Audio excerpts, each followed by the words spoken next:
Hindi pa nga tapos yung pagde-declutter natin, kaya nga heto't pagpipilian ko na nga yung mga luma kong kurtina at saka bedsheet. Tapos nag-asikaso na nga rin ng hapunan. Pero syempre, bago ngayon, hi, hello, welcome to my vlog. Grabe, parang wala talagang kapaguran ng babae. Gusto ko na rin kasi talagang maayos yung mga damit nga namin na hindi na nga nalalagay sa Durabox dahil puno na. Kaya ito, pinilian ko na talaga yung mga antigo kong kurtina at saka bedsheet.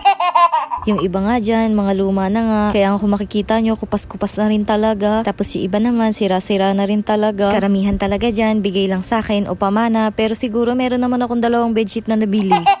Nung mapilian ko na nga ng okay pa sa hindi na, ito namang lagayan, pinaglagyan ko na nga rin ng mga extra naming damit. At parang wala na talagang rason para tamaring magtupi. Puro damit nga namin ng Papa J yung mga nilagay ko dito, kaya nga pinaghalo-halo ko na lang yan. Pero syempre, binukod ko naman yung shorts sa damit. Alam ko, hindi nga nakaka-aesthetic tong lagayan nito, pero memorable kasi sa amin to ng Papa J. Dahil ate, sumali talaga siya ng Wisgay para lang maiuwi yan. Para nga, meron din paglagyan ng mga damit yung mga bata dahil wala pa naman kaming Durabox noon. O diba, kapag ka magulang ka na talaga, lahat nga gagawin mo para sa anak mo. Wala na talagang hiya-hiya. Pero ate, syempre, hindi naman yun pang malakihan na Wisgay. At katuwaan nga lang yun sa trabaho nila. Nakapagpasaya ka na, may naiuwi ka pa. Yun nga lang, pag napanood to ng Papa J, paniguradong magagalit ngayon dahil ichinika ko pa nga sa inyo. Di bali na, ipaghahain ko na lang siya ng masarap mamaya. Uy, hindi! O siya, ayan, nung mailagay ko na nga yung mga extra naming damit dito sa mga lagayan, inayos ko na nga rin dito sa taas ng Durabox. At hindi talaga mapakali ang babae kung paanong ayos talaga yung gagawin niya. Sa totoo lang, wala na rin kasi talaga akong mapaglagyan ng ibang gamit, kaya nga dito ko na lang nilalagay sa taas ng Durabox. Lalo na nga itong mga pinapadala ni Madam na mga babasagin. O siya, ayan, finally, makakahinga-hinga na rin yung laundry basket namin sa 2PIN.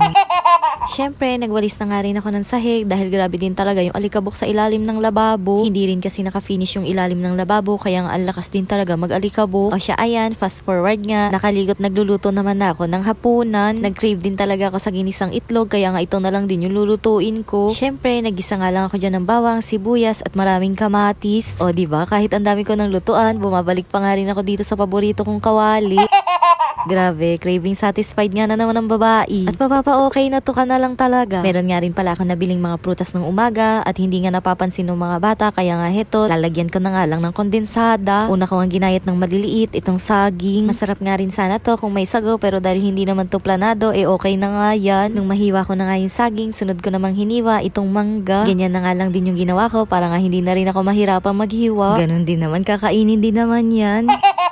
2 mangga lang talaga yung binili ko, pero dahil maganda nga tayo, nakalibre pa nga tayo ng isa. Isa maganda. Syempre, apple na nga lang tong natitira, kaya nga yan na rin yung sunod kong hiniwa. Tinanggal ko nga lang yung buto niyan sa gitna at hiniwa ko nga lang ng pa-square. Kung mapapansin nyo, nakabantay nga yung panganay ko dahil naku-curious na nga rin siya sa paghihiwa ng mga ganyan. Kaya ayan, ibigay ang hiling. Pag nasama yung daliri, hindi ko kasalanan ha. O siya, ayan, tapos na, kaya imekos-mekos na natin yan with kondensada. Sigurado nga mas masarap to kapag ka malamig, kaya nga pinalagay ko na muna sa freezer. Tapos ayun, syempre, ano pa bang gagawin? Di maghain na. Ikaw na nagluto, ikaw pa maghahain, tapos siguradong ikaw pa rin na maghuhugas. Ginawa na talagang katulong ang babae. O siya, bago pa ako mabadrip, magsikain na po tayo. Oops, teka lang. Kapag may nakita kayong ad sa dulo ng video na to, baka naman pwede mag-yun ng skip. Wala pang 30 seconds yan, mga mi. Salamat!